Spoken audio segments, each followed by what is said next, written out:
প্রথম আলোতে আমরা যখন নাকি আন্দোলন চলছিল তখন তো আমরা জানি না স্বৈরাচারের পতন ঘটবে, কিন্তু আমরা এই আন্দোলনের যে চেতনা, এই আন্দোলনের মধ্যে মানুষের যে একটা মুক্তির লড়াই যেভাবে করে আমরা দেখতে পাচ্ছিলাম, সেটাকে আমরা আমাদের পত্রিকার মধ্যে ধরার চেষ্টা করেছিলাম। আপনারা লক্ষ্য করবেন আমরা কিন্তু প্রত্যেক দিন মৃত্যুর খবর ছাপছিলাম এবং মৃত্যুর হিসাবটা আমরা দিয়ে যাচ্ছিলাম প্রত্যেক দিন। এবং আমরা ঠিক করেছিলাম যে আমরা এটা একেবারে যাকে বলে সাংবাদিকতার নীতি মেনে মৃত্যুর সংখ্যাটা দিয়ে যাবো 3টা সোর্স থেকে নিশ্চিত হলে তখন আমরা দেবো, এবং সেটা আমরা ক্রমাগত দিয়ে যাচ্ছিলাম। হ্যাঁ, সবাইকে শুভেচ্ছা, সালাম। আমাদের প্রথম প্রকাশনার সমন্বয়কারী মাসমুশিদ যেরকম বলল যে বাংলাদেশ স্বাধীনতার পরে আসলে সময়ের দিক থেকে দুটো ভাগই হয়ে গেল বলতে গেলে। কারণ জুলাই গণ অভ্যুত্থানের যে বিপুল একটা শক্তি, একটা নতুন ইতিহাস রচনা করার শক্তি, সেটা জুলাই গণ অভ্যুত্থানের আগের এবং পরের বাংলাদেশ, দুই বাংলাদেশ।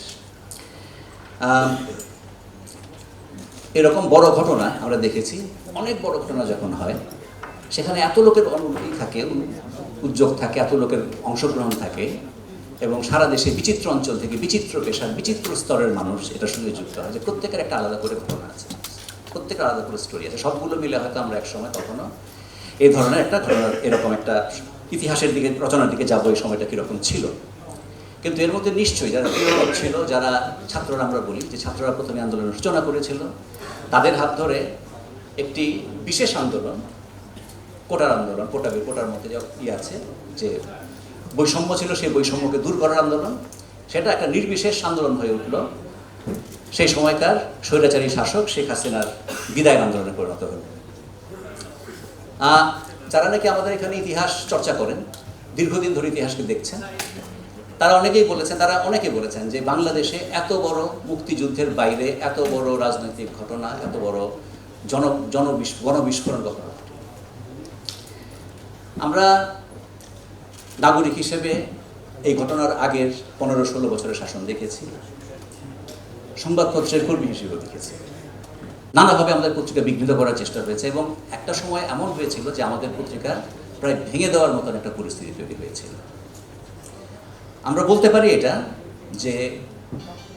যে জুলাই গণ অভ্যুত্থান রাষ্ট্রকে বাঁচিয়েছে, তার নাগরিকদের বাঁচিয়েছে, একই সঙ্গে আমাদেরও বাঁচিয়েছে যদি বলি।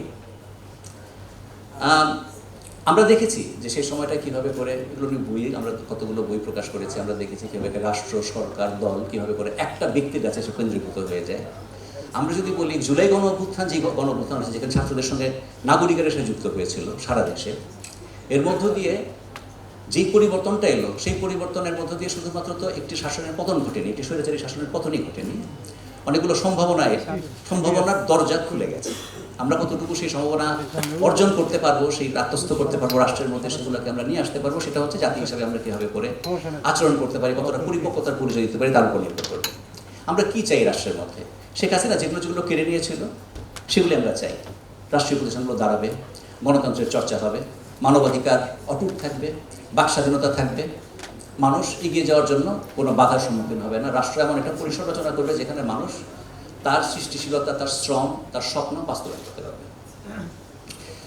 তো এই সমস্ত ক্ষেত্রের মধ্য দিয়ে এই যে নতুন সম্ভাবনা এলো, একটা আন্দোলন হলো, এই বিষয়গুলো নিয়ে মশিউল আলম বললেন 5টা বই। প্রকৃতপক্ষে আমরা এই পর্যন্ত 7টি বই বের করেছি। যদি বলি 2টো বই আমরা বের করেছি, এটা হচ্ছে ঠিক এই আন্দোলনের আগে যে পরিস্থিতি ছিল বাংলাদেশে, কীরকম একটা দুর্বিষহ পরিস্থিতি ছিল রাষ্ট্রে, সমাজে, রাজনৈতিক নিষ্পেষণ, এগুলো নিয়ে একটি বই করেছেন আমাদের এক উপদেষ্টা, আলোচকও বটে, আসিফ নজরুল, আমাদের আইন বিচার ও সংসদ বিষয়ক উপদেষ্টা, তার একটা বই বেরিয়েছে আমাদের এখান থেকে, শেখ হাসিনার পতনকাল। আরেকটি বই আমরা করেছি আলী রিয়াজের, ঐকমত্য কমিশনের সহসভাপতি, তার একটি বই আমরা করেছি। আমি রাষ্ট্র, এই নামে একটা বই করেছি, সেটা বলতে পারি আমরা এই আন্দোলনের পটভূমি।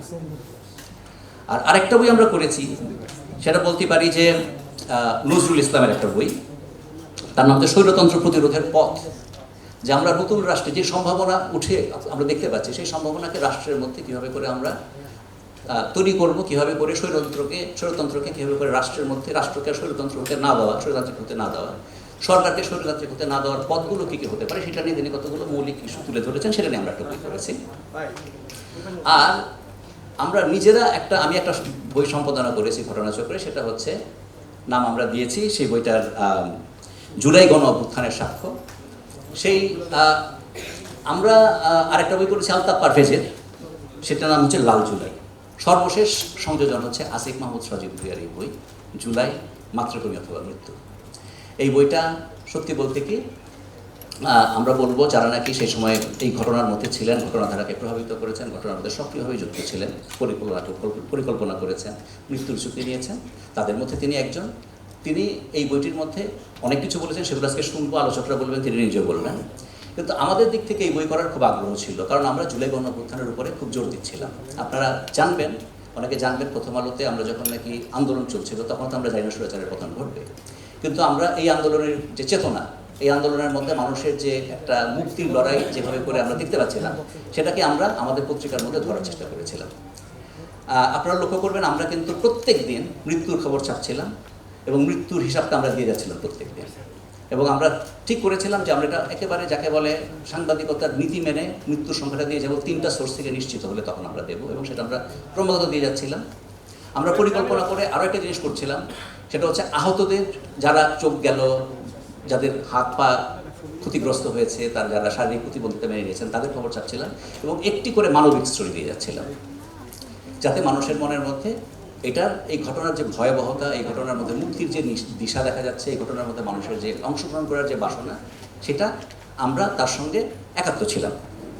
আর আমরা অনলাইনের মধ্যে আপনারা দেখবেন তখন সারা পৃথিবী, আমাদের প্রথম আলোর ইতিহাসে সর্বোচ্চ পরিমাণে পাঠকের প্রবেশ ঘটেছিল তখন প্রথম আলো ওয়েবসাইটে।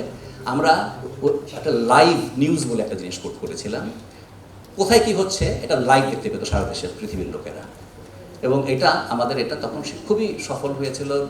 মানে সারা দেশে, সারা পৃথিবীর যেখানে যা বাঙালিরা যারা আছেন তারা ঘটনা জানতে আমাদের এখানে আসতেন। এবং অভ্যুত্থান শেষ হয়ে যাওয়ার পরে, সরকারের পতনের পরে আমরা এই চেতনার সঙ্গে, আমাদের এই স্পিরিটের সঙ্গে মিলিয়ে আমরা অনেকগুলো জিনিস করেছি। আপনারা জানবেন অগাস্টে আমরা একটা প্রয়োগপত্র করেছিলাম, তারপর আমরা প্রতিষ্ঠাবার্ষিকী আসে নভেম্বরে, তখন আমরা 4টা প্রয়োগপত্র করেছিলাম অভ্যুত্থানকে কেন্দ্র করে।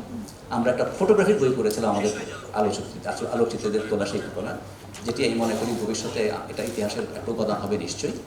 আর আমরা একটা জুলাই গণজাগরণ বলে আমরা শিল্পকলা একাডেমিতে 8 দিনের একটা প্রদর্শনী করেছিলাম, যেখানে ছবি ছিল, খবর ছিল, যারা শহীদ হয়েছেন আন্দোলনের মধ্যে তাদের অনেকের স্মারক ছিল, সেগুলো আমরা দিয়ে একটা করেছি।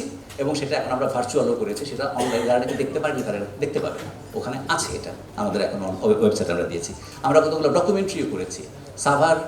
সাভারে যে গণহত্যা হয়েছিল সেটা নিয়ে আমরা প্রায় 400টার বেশি ভিডিও, মানুষের তোলার ভিডিও, যারা অংশগ্রহণ করেছিলেন তাদের ভিডিও দিয়ে আমরা করেছি। আর মোহাম্মদপুরে এই যে হত্যাকাণ্ডগুলো ঘটেছিল সেটা আমরা একটা ভিডিও স্টোরি করেছি।